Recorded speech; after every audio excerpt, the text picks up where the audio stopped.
Okay, we're on. We're live. We're on. All right. Focus up, people. You know the drill. Like, subscribe, comment, comment. Someone wanted to punch me in the esophagus the other day. We had to go karate on his ass. That was one of the carpenters. It's alive in there. I don't know what's going on, but okay. Today's topic, there are five emotions. Five emotions. All of my guys get this early on in their training. The five emotions are mad, sad, glad, fear, and shame. Now, I know some of you are going to say, well, there's a lot more emotions than that. There are different versions of those five emotions, but what we're doing here is developing emotional intelligence, particularly in men. We lower it to a science and then we raise it to an art. Mad, sad, glad, fear, and shame. What happens to most guys is we get stuck in one emotion. Some guys get stuck in anger. Some guys get stuck in fear. They're anxious. They're cautious. They're hesitant the whole time. Some guys get stuck in sadness, in sad and depression, suicide. You know, we've all been there with that in the men's community. I've lost far too many friends to depression and suicide.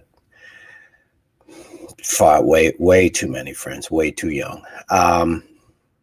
So part of my mission is to teach this emotional language so that men can process their emotions and don't get stuck in one emotion. When your emotions are working correctly, it's like a movie, and you're clicking through to the next scene, and it's effortless.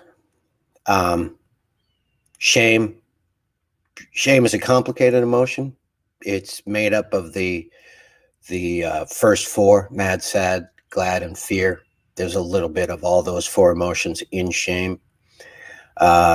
Grandiosity is the opposite of shame, and shame is focused inward against the individual. Grandiosity is focused outward against the world. So I kind of walk that line with shame. I have a lot of shame around my work.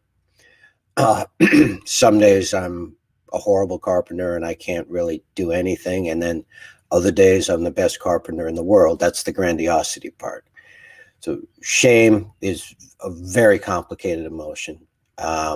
We raise our children with a lot of shame, particularly from our mothers, especially with men when they're trying to control a being who's going to be double their weight, double their size. My mom was a big woman. She was 6 feet tall, a couple 100 pounds, but my brother was 6'8". He probably goes 250 to 300.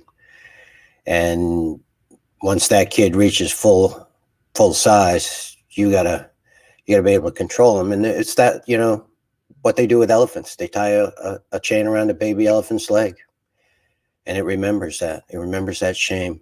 It remembers what it was like to be small. Processing shame and letting it go.